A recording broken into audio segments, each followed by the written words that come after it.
오늘 저희들에게 주신 하나님의 말씀 베드로전서 4장 7절에서 11절 말씀 의지하고 마지막을 위한 잠언이라는 제목의 두 번째 말씀을 전합니다. 지난번에도 말씀을 드렸듯이 인간에게는 마지막이 두 가지 길로 옵니다. 그 첫 번째 길은 이 우주의 마지막, 즉 인류의 종말로 옵니다. 역사는 끝이 있습니다. 하나님이 만드신 역사는 시작이 있듯이 끝이 있습니다. 그 끝, 온 우주의 마지막, 이 인류의 종말로 우리에게 다가올 것입니다. 또 하나는 개인적인 마지막입니다. 그것은 각자가 죽음으로 맞이하는 마지막입니다. 한 사람 한 사람이 각자의 죽음, 그것으로 우리는 이 땅에서의 마지막을 맞게 됩니다. 각자의 죽음으로는 마지막과 전 인류의 역사가 끝나는, 전 우주가 끝나는 이 인류의 종말을 다르게 생각하는 사람들이 있습니다. 물론 그 말 자체가 다른 말이죠. 내가 죽는다고 인류의 역사가 끝나는 것은 아니니까요. 그러나 여러분, 그렇지 않습니다. 개인들에게 인류의 종말과 개인의 죽음은 동일한 것입니다. 왜 그럴까요? 우리가 죽으면 아무것도 할 수 없습니다. 어떤 변화에도 참여할 수가 없습니다. 우리는 죽으면 하나님 안에 바로 잠들게 됩니다. 그리고 언제 다시 깨어나나요? 인류의 종말에 바로 깨어납니다. 그렇기 때문에 각자가 경험하게 되는 마지막은 하나입니다. 그것은 하나님께서 우리가 이 땅에 살아있는 날 동안에 우주가 끝나게 하시든지 그렇지 않으 하시든지 우리 개인의 죽음이 우주의 종말과 동일합니다. 그때까지 우리는 아무것도 할 수 없고 아무 변화에도 참여할 수가 없기 때문입니다. 흔히 사람들이 이렇게 생각을 합니다. 우리의 죽음과 인류의 종말 사이에 연옥이 있다. 또는 9가지 하늘, 9천이 있다. 그래서 9천을 떠돈다든지 연옥에서 고통받고 있다든지 이런 이야기를 흔히 합니다. 아닙니다. 그거는 성경의 가르침이 아닙니다. 우리는 죽고 난 다음에 갈 수 있는 곳이 아무 데도 없습니다. 하나님 품 안으로 갑니다. 그 하나님 품 안에 잠들었다가 마치 간밤에 우리가 초저녁에 누웠는데 눈을 뜨니 바로 오늘 아침인 것처럼, 그렇다면 우리에게 있어서 간밤의 초저녁과 오늘 아침은 붙어 있습니다. 왜? 그 사이는 내가 아무것도 할 수 없는 잠을 잤기 때문에. 하나님 나라가 임한다. 인류가 종말을 맞는다. 이 우주가 끝난다라고 하는 그때와 내 죽음이 맞붙어 있습니다. 내가 죽으면 그 즉시 하나님 품에 잠들었다가 아무것도 할 수가 없고 아무 데도 갈 데가 없습니다. 연옥 없습니다. 천주교의 가르침 중에서 가장 잘못된 거 하나는 연옥인데, 천주교는 이 연옥이라는 사상을 발명함으로 엄청난 부와 신자 수를 거느리게 됐습니다. 역사학자들이 이렇게 말합니다. 연옥이라는 개념은 중세 가톨릭이 발명한 최대의 발명품이다. 연옥 때문에 천주교가 유지되고 있다고 해도 과언이 아닙니다. 아직 천당에 가지 못하고 연옥에서 고통받고 있는 당신의 부모를 위해서, 당신의 자녀를 위해서, 당신의 가족을 위해서, 당신의 친구를 위해서 미사를 드리고 헌금을 하고 선행을 베풀어야 하고, 우리도 그곳에 가지 않도록 최선을 다해야 돼요. 우리의 죽음과 하나님 안에서 일어나게 되는 우주의 종말 사이에 연옥이라는 걸 딱 만들어 두고 사람들을 전부 그곳에 집어넣습니다. 아니올시다. 성경은 그렇게 말하는 곳이 한 군데도 없습니다. 우리가 자는 자들에 대하여 알지 못할 것을 원하지 않는다. 즉 죽은 자들에 대해서 알아야 한다. 어떻게 하느냐? 잠들었다가 천사장의 나팔 소리와 주의 호령과 함께 우리가 호련히 깨어난다. 여러분, 이것이 성경이 말하는 우리 개인 죽음, 즉 개인의 종말의 진실입니다. 우리 죽은 다음에는 아무것도 없고 아무것도 없습니다. 어디에도 갈 수가 없고 무엇도 할 수가 없습니다. 우리의 죽음은 곧 하나님께서 이 전 우주를 끝내시는, 역사를 끝내시는 인류의 종말과 붙어 있다라고 하는 것입니다. 그러므로 우리 각자에게는 우리 개인의 죽음이 곧 우주의 종말입니다. 이 종말이 점점 다가오고 있습니다. 우주의 종말, 인류 역사의 마지막이 다가오는 징후가 뚜렷하게 나타나고 있습니다. 여러 가지 성경이 말하는 것들이 너무나 뚜렷하게 지금 일어나고 있습니다.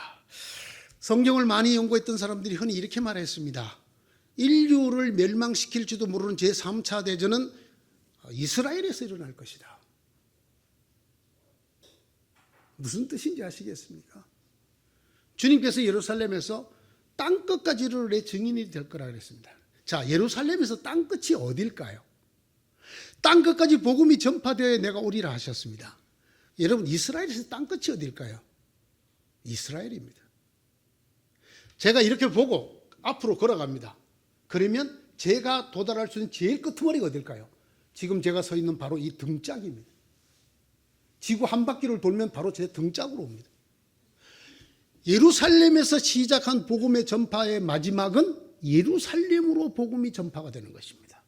지금 예루살렘은, 이스라엘은 복음이 들어오지 못하도록 굳게 막고 있습니다. 그 나라는 십자가라는 걸 쓰지 않기 위해서 수학할 때 연산, 더하기 빼기 곱하기 나누기의 기호도 십자가를 쓰지 않습니다. 그들 나름의 다른 기호를 만들어 씁니다. 이스라엘은 거의 모든 도로에 사거리가 없습니다. 사거리 표시가 십자가이기 때문에 가능하면 5거리, 3거리를 만듭니다. 어쩔 수 없이 사거리를 만들어야 되는 경우는 가운데 로타리를 만들어 십자가가 되지 않게 만듭니다. 전 세계에 공통적인 기호가 하나 있습니다. 그건 바로 병원을 나타내는 붉은 십자가입니다. 적십자사. 그러나 이스라엘에서는 이것도 쓰지 않습니다. 예수에 관한 이야기가 이스라엘에 들어오지 못하도록 철통같이 막고 있습니다. 예수님께서 구약 하나님의 모든 말씀의 요약이 사랑이라고 가르쳤습니다. 하나님의 말씀에 목숨을 걸고 사는 민족이라고 이스라엘이 말했습니다. 지금 이스라엘의 사랑이 뭐입니까? 네? 하마스를 멸족시키겠다고 잘근 밟아 들어가고 있습니다. 이것이 과연 하나님을 사랑하고 내 이웃을 내 몸같이 사랑하라고 하는 구약의 핵심 맞습니까? 이스라엘의 이 잘못된 신앙관이 인류를 대재앙에 빠뜨릴 것입니다. 이렇게 보는 것이 많은 학자들의 견해입니다. 그래서 이 지구를 멸망시킬지 모르는 마지막 전쟁은, 소위 성경의 아마겟돈 전쟁이라고 불리는 그 전쟁은 예루살렘에서 일어날 것이다.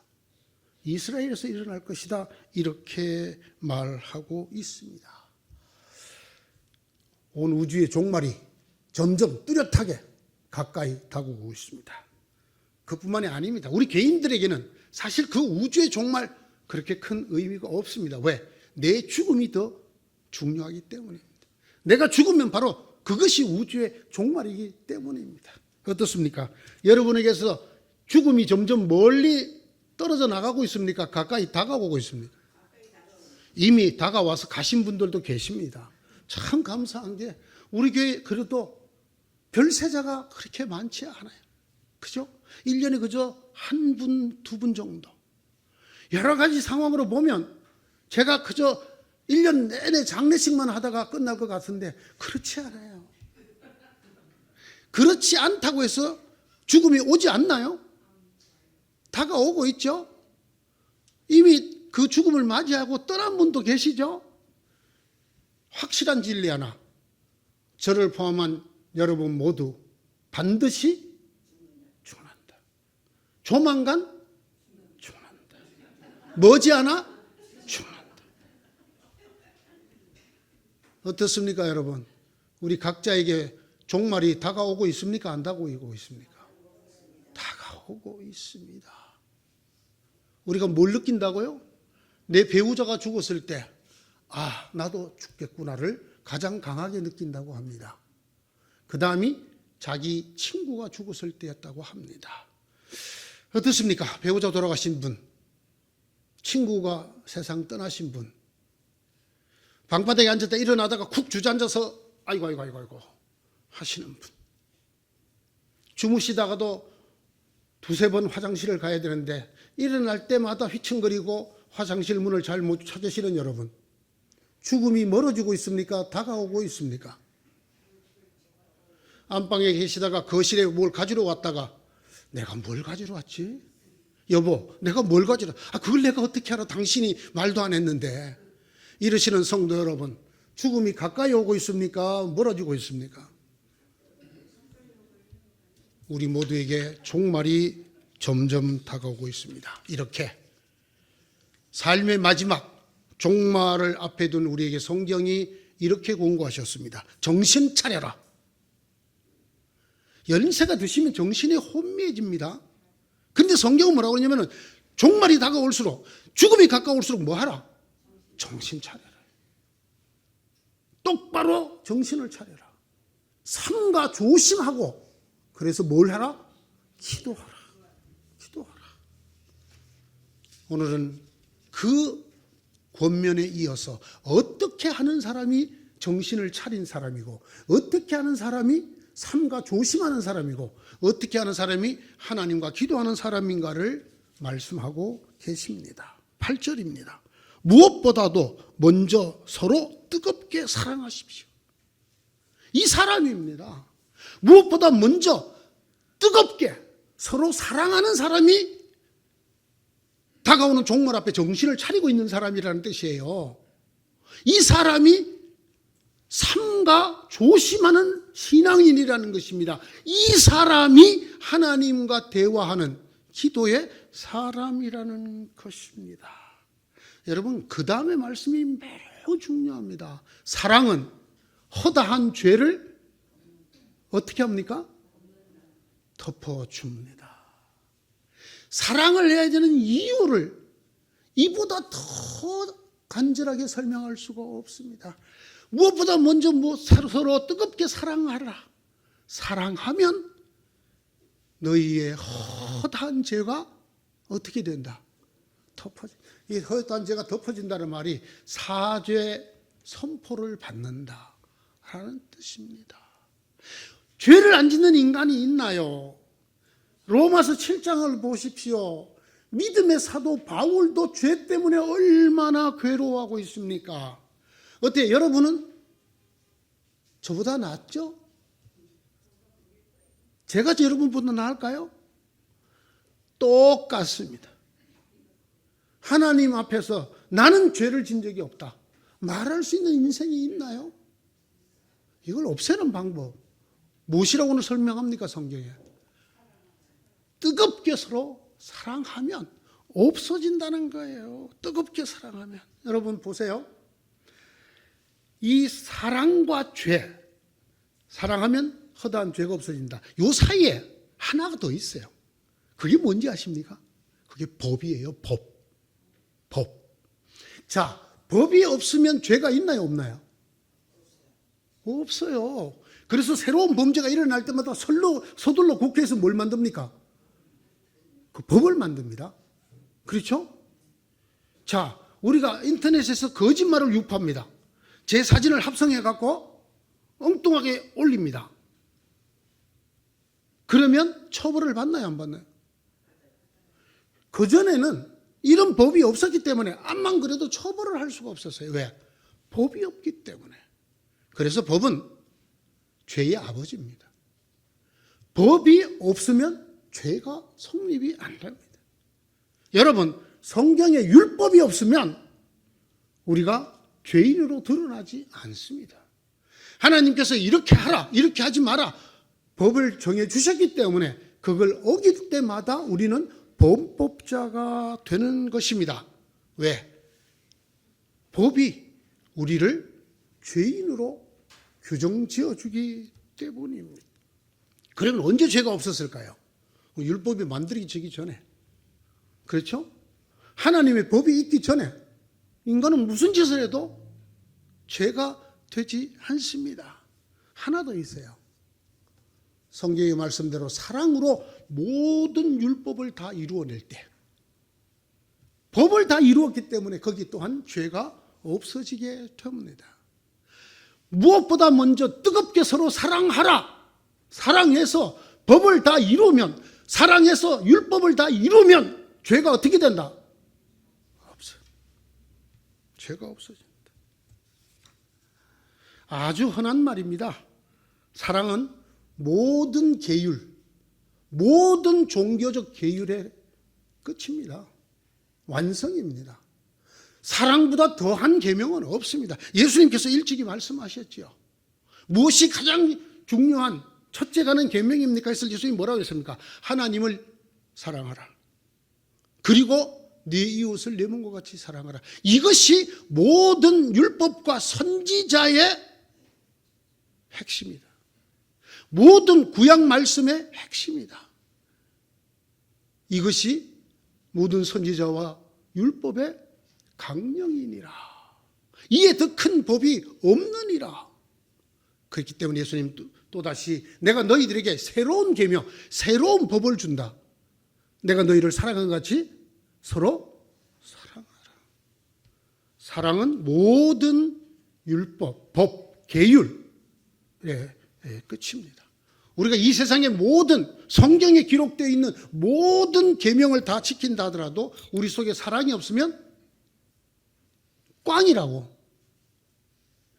아무 유익도 없고 헛된 것이라고, 오히려 시끄러운 꽹과리 소리에 불과하다고 어디에 나와 있죠?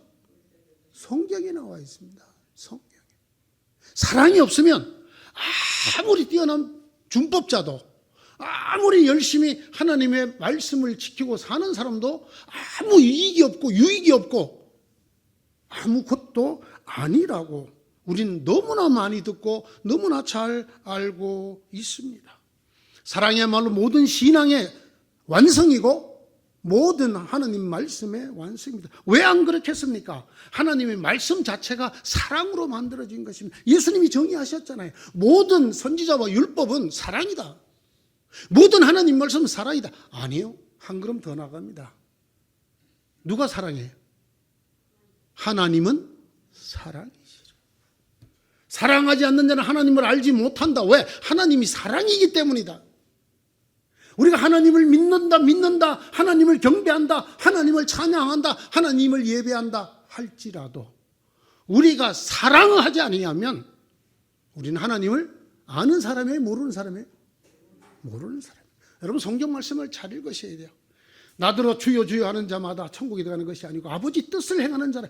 그 아버지 뜻이 뭘까요? 예? 사랑이에요. 사랑하는 자라야. 왜? 사랑이 율법의 완성이요. 사랑이 곧 하나님을 드러내는 일이요. 곧 사랑이 하나님을 아는 일이요. 사랑이 곧 예수 그리스도를 따르는 일이요. 예수 그리스도의 말씀의 완성을 지키는 일이기 때문에 그렇습니다. 사랑이 없으면 아무것도 아닙니다. 믿음도 능력도 지식도 헌신도 심지어는 하나님의 말씀도 사랑을 빼고 나면 다 쓸 데가 없습니다. 그러므로 사랑이 없으면 아무것도 존재하지 않습니다. 로마서 13장 10절이 명확하게 말합니다. 사랑은 율법의 완성입니다. 사랑 빼고 누가 내가 하나님의 말씀을 다 지켰다고 말할 수 있느냐? 없다라는 것입니다. 사랑할 때 비로소 하나님의 말씀이 이루어지기 때문입니다. 참 안타까운 사람을 교회에서 많이 봅니다. 너무 헌신적입니다. 너무 성경 지식이 좋습니다. 너무너무 열심입니다. 그런데 냉랭하게 이를 데가 없습니다. 그에게는 오직 좌우의 날성금 같은 날카로운 칼날이 쥐어져 있습니다. 잘못하는 사람들 여지없이 정죄합니다. 여지없이 꾸짖습니다. 여지없이 멀리합니다. 이 사람은 하나님을 모르는 사람이에요. 성경 말씀대로 하자면. 사랑하지 않는 자는 하나님을 알지 못하나니 이는 하나님은 사랑이시라. 하나님 사랑이 이렇게 나타났으니 우리가 아직 죄인 되었을 때에 우리를 위하여 하나님께서 자기 아들을 죽이심으로 우리를 향한 하나님의 사랑을 드러내셨느니라. 구원이 어떻게 왔습니까? 하나님의 사랑으로 왔습니다. 하나님이 자기를 어떻게 드러내셨습니까? 사랑으로 드러내셨습니다. 그러므로 성도 여러분, 어떤 사람이 인생의 종말이 다가올수록 똑똑한 정신으로 조신하여 하나님 앞에 서 있는 신앙인인가? 무엇보다 먼저 뜨겁게 서로 사랑하는 사람입니다. 이거 없이는 우린 정신 차린 사람이 아니에요. 오늘 성경 말씀대로 하죠. 이거 없이는 삼가는 신앙인이 아니에요. 이것 없이는 하나님과 깊은 대화를 하는 기도의 사람이 절대 아닌 것이다. 우리가 열심히 기도할수록 나같지 못한 신앙인들과 벽이 점점 쌓이고 그 더럽고 천한 것들과 가까이 하고 싶어지지 않는다면 우리는 참다운 기도의 사람이 아닙니다. 기도할수록 못난 것들, 더러운 것들, 추잡한 것들, 그걸 끌어안을 마음이 생기고 그들에게 먼저 사랑해주고 먼저 손 내밀어주고 먼저 용서해줄 마음이 생기지 않으면 정신 차린 사람이 아니라고 성경이 말씀하고 있습니다. 이 사랑을 말입니다. 과학적으로 설명하는 사람들이 있어요. 이 사랑을 과학적으로 설명하는 게 뭐냐? 불가입성의 원리라고 하는 것입니다. 불가입성의 원리가 무엇이냐? 우리 물리학을 하신 부목사님이 여쭤보면 잘 아시겠지만 물리적으로 한 공간에 두 물체가 가득 찰 수 없다라는 것입니다. 무슨 말인가? 자, 여기 빈 병이 하나 있습니다. 빈 병은 공기가 지금 가득 차 있죠? 거기다가 제가 물을 붓습니다. 물이 끝까지 찼습니다. 이제는 뭐가 가득 찼나요? 물이 가득 찼죠? 이 병은 물이 가득 차든지 공기가 가득 차든지 둘 중에 하나밖에 안 됩니다. 물도 가득 차고 공기도 가득 찰 수는 없단 말입니다. 이걸 물리학에서 불가입성의 원리라고 합니다. 제가 이 설교를 준비하다가 기막힌 노래를 하나 발견했어요. 이 하덕규라고 하는 시인이 작시하신 건데 제목이 가시나무야.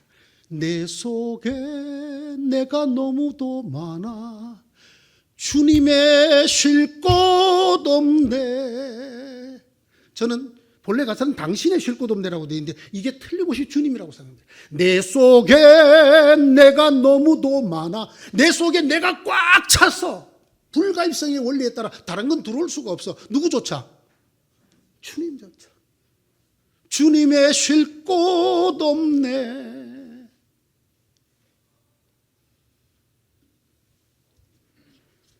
내 마음에 내가 가득하면 누구도 주님도 들어올 수가 없어요. 내 마음에 내 욕망이 가득하고 내 소원이 가득하고 그러면 아무것도 들어올 수가 없습니다.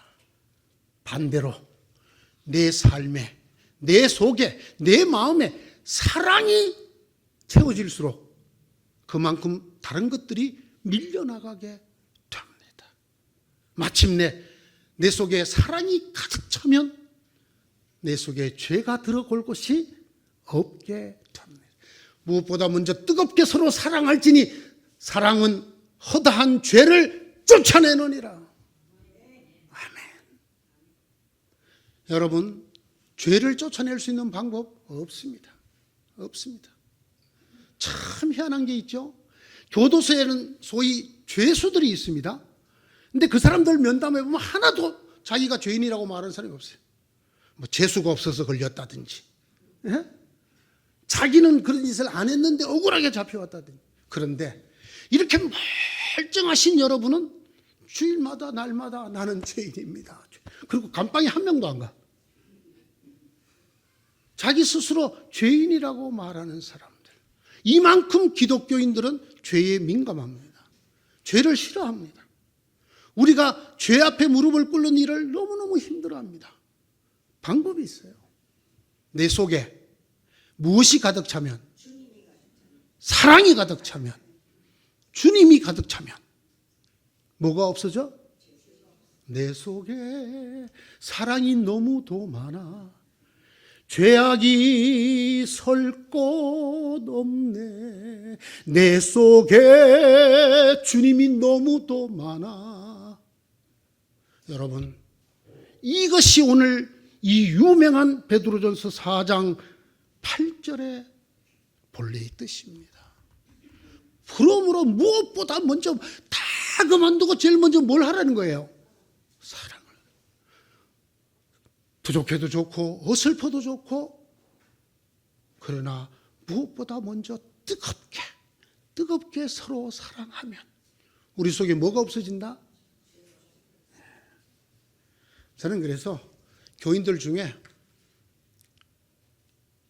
제일 듣고 싶은 고백은, 목사님, 제가 사랑이 충만하게 기도해 주세요. 제가 사랑을 실천하는 사람이 되게 기도해 주세요. 이렇게 말하는 사람.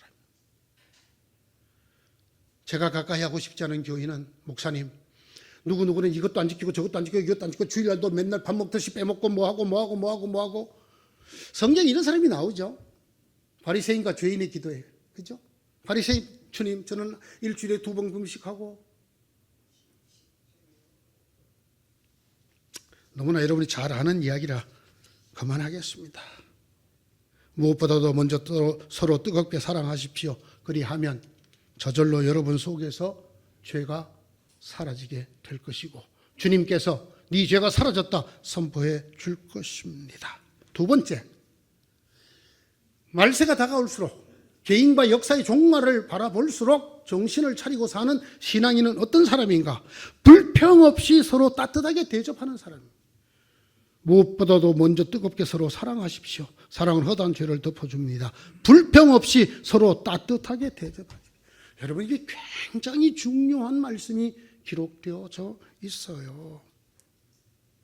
불평 없이 서로 따뜻하게 대접하라. 이러면 대접한다는 말이 무슨 말이에요? 받아준다는 말이죠. 받아준다. 그죠? 그 사람을 받아줍니다. 그 사람을 그 다음에 어떻게 합니까? 섬깁니다. 이것이 대접이죠. 내가 그 사람을 받아들여서 우리 집으로 모시든지 내 같이 장소에 모셔서 내가 그에게 봉사합니다. 이걸 대접이라고 말하죠. 성경이 말이죠, 대접하라는 얘기가 굉장히 많이 나와요. 대표적인 것 두 구절만 읽어보면 로마서 12장 13절, 성도들이 쓸 것을 공급하고 손님 대접하기를 힘쓰십시오. 여기에 손님이라고 된 이 말은 낯선 사람이라는 뜻입니다. 여러분, 낯선 사람을 대접하기가 말세에 인생의 마지막 때에 정신을 차린 성도가 할 일이라는 겁니다. 뿐만 아닙니다. 히브리서 13장 1절 2절입니다. 서로 사랑하기를 계속하십시오. 나그네를 대접하기를 소홀히 하지 마십시오. 여기는 아예 나그네라고 해놨습니다. 낯선 사람, 모르는 사람. 어떤 이들이 나그네를 대접하가 자기들도 모르는 사이에 천사를 대접하였습니다. 이스라엘 백성이 잊지 못하는 사건. 나그네를 대접하다가 천사를 대접한 믿음의 조상의 이야기를 수천 년 동안 이스라엘은 기억하고 있습니다. 여러분, 제가 방금 읽은 이 히브리서 13장 1절 2절과 오늘의 본문 9절 사이에, 8절 9절 사이에 아주 똑같은 구조가 하나 있습니다. 그게 뭔지 아십니까? 사랑하라, 나그네를 대접하라. 이게 붙어 있습니다. 사랑하라, 나그네를 대접하라. 무슨 말일까요? 사랑이 잘못하면 공허한, 이 추상적인 말이 되기 쉽습니다. 성경은 이 둘을 딱 붙여놨어요. 사랑하라, 나그네를 대접하라. 즉, 나그네를 대접함으로 사랑을 나타내라. 나그네를 대접함으로, 낯선 사람을 대접함으로 사랑을 드러내라. 이 말입니다. 그러므로 낯선 사람, 나와 다른 사람을 용납하고 내가 그를 섬기는 것이 말세에 정신 차려야 될 성도가 해야 될 사랑의 하나라는 것입니다. 무엇보다도 먼저 뜨겁게 사랑하십시오 하고 불평 없이 따뜻하게 서로 대접하십시오. 히브리서는 서로 사랑하기를 계속하십시오. 나그네 대접하기를 소홀히 하지 마십시오. 이 둘이 붙어 있다는 사실을 꼭 기억하셔야 됩니다. 왜 이렇게 낯선 사람 접대를 강조하고 있을까? 구약의 믿음의 조상들 때문이 절대로 아닙니다. 낯선 사람을 대접하는 이 초대교회의 사랑이 없었다면 오늘날의 기독교가 없었을 것이라는 것입니다. 첫째, 초대교회는 200년 동안 교회라는 건물이 없었습니다. 신약 성경이 나오는 어느 교회라는 말은 다 그 지역에 있는 큰 방을 가진 부잣집에 모이는 사람들을 일컫는 말입니다. 갈라디아라고 하는 곳에 큰 빌딩을 짓고 갈라디아 교회, 무슨 교회 이렇게 붙은 게 아니라 그 지역에 있는 예수 믿은 유지가 자기 집에 사람들이 모이게 했습니다. 성경은 아예 그것을 구체적으로 말하고 있습니다. 고린도서 16장 19절, 아시아에 있는 교회들이 여러분에게 문안합니다. 아굴라와 브리스길라와 그 집에 모이는 교회가 다 함께 주님 안에서 진심으로 문안합니다. 이게 뭐라고 표현해요? 교회를? 아굴라와 브리스길라 집에 모이는 사람들이 교회라고 표현했습니다. 건물이 없었어요. 예배당이 없었단 말입니다. 그러면 예수를 먼저 믿은 비교적 넉넉한 집과 재산을 가진 사람이 예수 믿었다는 것 외에는 낯선 사람들이 밀려 들어옵니다. 그곳으로. 그 사람들을 다 어떻게 했습니까? 배척했습니까? 받아주었습니까? 다 받아주었습니다. 여러분, 이렇게 예배를 드리도록 공간만 내준 게 아닙니다. 처음 교회가 모이면 반드시 뭐로 했습니까? 사도의 가르침을 받아 서로 교제하고 떡을 떼고 뭘 했다고요? 식사를 했어요. 자, 우리 오늘 예배드리는 여러분을 위해서 조금 전에 식사가 뒤에 와 있어요. 그런데 이렇게 예배당이 있고 예산이 있고 교회가 공적으로 집행하는 돈이 있던 시절이 아니고 큰 집을 가진 사람이 자기 집에 낯선 사람들이 오는 것을 다 용납하고 그곳에서 여러 가지 예배가 일어나게 하고 그리고 뭐를 대접했다? 식사를 다 대접했어요. 식사를. 한 100명이 먹으려면 얼마쯤 듭니까, 요즘? 예? 100명이 한 끼 잘 먹으려면 얼마쯤 될까요? 1인당 먹기 나름이긴 하지요. 예. 그건 뭐 당연한 말씀이신데, 예. 대체적으로 어느 정도 잡으면 됩니다. 짜장면으로 합시다, 그럼. 짜장면. 얼마요? 봉천동에 짜장면 얼마입니까, 지금? 7,000원? 8,000원? 그래요. 7,000원으로 잡아요. 100명이면 얼마예요? 예? 70만 원 맞습니까? 7,000원 곱하기 70명, 100명 70만 원. 매주 자기 집 제공하고 70만 원씩 음식 제공하고 이걸 성경이 뭐라고 했냐? 손대접이라고 그랬습니다. 이걸 손대접이라고 그랬어요. 이것을 나그네 대접이라고 그랬어요. 지나가는 나그네가 저 지나가는 나그네 오늘 하룻밤 유일 수 없을까요? 를 말하는 게 아니에요. 여기에 바로 이 초대교회를 말합니다.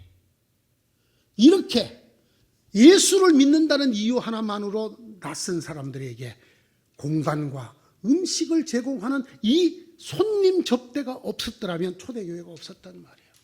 한 가지 더 중요한 게 있어요. 여러분, 처음 교회의 전도자들은 전부 순회 전도자들이었습니다. 그렇죠? 바울도 베드로도 다 자기 집을 버리고 떠다니면서 이 마을 저 마을 이 도시 저 항구로 다니면서 복음을 전했습니다. 그들이 어디에서 먹고 잤을까요? 어디에서? 거기에 친척집이 있나요? 에베소도 있고 갈라디아에도 있고 고린도에도 있고 마케도니아에도 있고 바울의 친척이 그렇게 많이 사나요? 그는 그곳에 가는 데마다 성도라는 이름으로 영접해 주는 사람 집에 묵었습니다. 그러므로 초대교회를 연구한 분들이 이렇게 말합니다. 초대교회 성도들이 손님 대접하는 신앙이 없었더라면, 그런 사랑이 없었더라면 복음은 전파되지 않았을 것이다. 복음 전파에, 예배에, 교회에 엄청난 중요한 기초를 제공했던 것들이 바로 이 나그네 대접이었다라는 것입니다. 베드로와 바울이 이곳저곳에서 복음을 전하던 전도자였을 때 그들은 기독교 가정이 아니면 거할 곳이 없었습니다. 왜? 당시의 여인숙은 무지무지 비쌌습니다. 뿐만 아니고 더럽기가 말로 할 수 없었고 무엇보다도 음란한 아주 부도덕한 장소였어요. 그렇기 때문에 베드로가 고넬료의 부름을 받을 때 누구 집에 있었죠? 무두장이 시몬의 집에 있었잖아요. 그렇죠? 바울과 그 일행이 어디에서 묵었나요? 시몬과 나손의 집에 묵었습니다. 베드로가 무두장이 시몬의 집에, 바울과 그 일행은 구브로 사람 나손의 집에 묵었다고 사도행전 10장 6절과 21장 16절이 말하고 있습니다. 이 사람들은 이름이 밝혀진 사람들입니다. 그러나 이 사람들 외에 바울이 3차에 걸쳐서까지 전도를 할 때 그를 영접하고 대접한 사람은 그리스도인들입니다. 이름 없는. 예수를 믿는다는 것 때문에 그가 낯선 사람임에도 불구하고 유대인들의 공격을 받아 언제 죽을지도 모르고 자기 집으로 두고 유대인이 쳐들어올지도 모름에도 불구하고 기독교인이라는 이유로 그 사람을 자기 집에 들이고 먹고 자게 해 주었습니다. 심지어 바울은 어느 곳에서 2년이 넘도록 있었습니다. 어떻게 했을까요? 나그네 대접하던 초대교회의 사랑의 실천이 없었으면 복음 전파는 말도 못하게 느렸을 것입니다. 초대교회 설립은 훨씬 더 힘들었을 것입니다.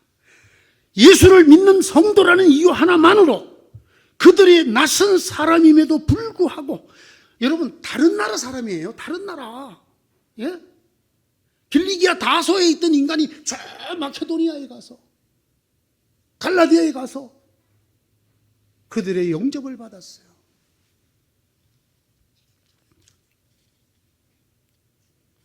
오늘날 미국이 많은 비난을 받긴 합니다. 그러나 미국의 기독교인을 생각할 때 우리가 꼭 염두에 둬야 될 아주 중요한 덕목이 하나 있습니다. 그게 뭐냐면 바로 이 나그네 대접입니다. 우리나라 건국 후 1세기, 1세대 유학파들이 대부분 어디서 먹고 잤나요?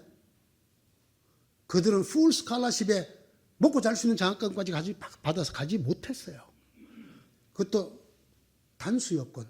한 번 갔다가 부모가 돌아가셨지 어쩐지 이유로 한 번 들어오면 다음에 못 나가는, 이걸 가지고 갔을 때 자기가 있는 그 대학 근처에 누구 집에 가서 먹고 살았나요?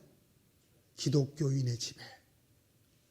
대한민국이라는 나라, 코리아라는 나라를 알지도 못하는 그때에, 예? 생긴 것도 전혀 다르고 딱 한 가지 이유, 그가 그리스도인이라는 이유 때문에 자기 집으로 들여서 자기 자식과 똑같이 먹이고 재우고 공부를 하게 해 주었습니다. 제가 있었던 교회에 이원설 박사라는 분이 계셨는데 이분이 바로 그렇게 공부를 해서 우리나라 문교부 편수국에도 계시다가 한남대학 총장을 하신, 여러분 우리 윗세대들이 미국 그리스도인들의 나그네 대접이라고 하는 이 엄청난 사랑의 배품 속에 공부도 하고 살아서 돌아왔습니다. 자, 제가 일본에서 10년 살았죠. 처음에 집을 얻으러 갔는데 집을 안 준대. 집이 없는 게 아니라 부동산에 집이 있다 그래서 갔는데 안 준대. 왜? 한국 사람이라서 안 준대. 제가 만약에 스리랑카 사람이었으면 일본 사람이 집을 더 잘 줬을까요? 안 줬을까요? 안 줘요. 여러분 집에 저 아프리카 가봉에서 온 사람이 혹시 새들어 사는 사람이 있습니까? 예? 안 줘. 생긴 거 보면 도둑놈인지 테러리스트인지 알 수가 없어. 일본 집이 대부분 집 주인이 그 제일 위층에 사는데 낯선 사람들이 겁난다는 거야. 저처럼 이렇게 젠틀하고 핸섬하게 생긴 사람도 안 된다는 거야. 뭐 때문에? 낯선 사람이기 때문에. 그런데 여러분, 길리기아 다소 출신의 바울이 저 유럽에 가서 그리스도인이라는 이유 하나 때문에 영접을 받고 대접을 받아서 복음을 전했어요. 초대교회는 바로 이 나그네 대접이라고 하는 사랑의 덕목 위에 서 있었단 말입니다. 바로 이 사람이 삶의 마지막이 가까울수록 정신을 차린 기독교인입니다. 어떤 사람? 낯선 사람. 어떻게 하는 사람? 대접하는 사람. 제가 이 교회에 와서 참 사랑을 많이 받고 좋은 말씀 많이 들었죠. 그러나 지금도 잊혀지지 않는 가장 가슴 아픈 말이 하나 있어요. 제가 이것 때문에 우리 교회를 염려하는데, 나는 낯선 사람들이 옆에 앉아 예배 드리는 거 싫어.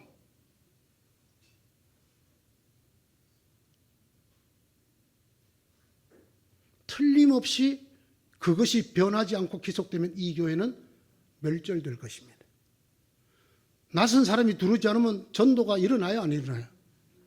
교회가 부흥해요, 안 해요? 남아있는 우리들을 하나님이 하나 둘 불러가시면 누구만 남아요?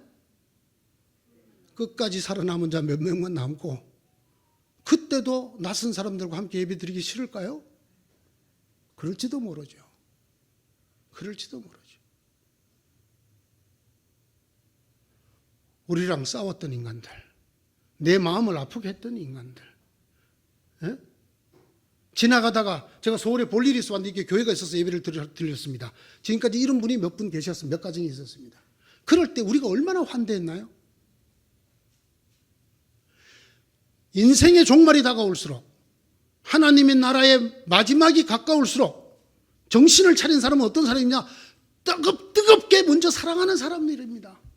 뜨겁게. 그 뜨겁게 사랑하는 사랑이 어떻게 나타나나요? 낯선 사람을 그리스도의 이름으로 환대하는 사람입니다. 불평 없이 서로 따뜻하게 되십시오. 조건이 하나 있어. 뭐 하지 말고? 목사님이 그렇게 하려니까 어쩔 수 없이 하는데, 너는 목사님 없었으면 당장 쫓겨난 줄 알아. 내가 목사님 때문에 너랑 같이 예배 드리는 거야, 알아? 이러지 말라는 거예요. 여러분, 이 불평이라는 단어를 떠올리면 제일 먼저 떠오르는 민족이 있어요. 출애굽한 이스라엘입니다. 그들이 광야 생활 내내 불평했어요. 결과적으로 어떻게 됐어요? 두 사람을 제외하고는 전부 광야에서 죽었어요. 가나안에 들어가지 못했어요. 하나님은 부름을 안 받았나요? 부름을 받아 출애굽을 했어요. 그들의 40년 여정이 불평, 불만, 투덜거림이었어요. 하나님은 그 사람 가나안에 들여보내지 않았어요. 성경에 아예 기록을 해놨습니다. 성경에. 그들 가운데 얼마가 불평한 것과 같이 불평하지 마십시오. 그들을 파멸시키니 이게 멸망을 다. 고린도서 10장 10절이라고요. 이스라엘이 불평하다가 어떻게 사막에서 죽게 되었는가를 얘기하고 있다고요. 빌립보서 2장 14절, 무슨 일이든지 불평과 시비를 하지 말고 하십시오. 오늘 9절, 불평 없이 서로를 따뜻하게 대접하십시오.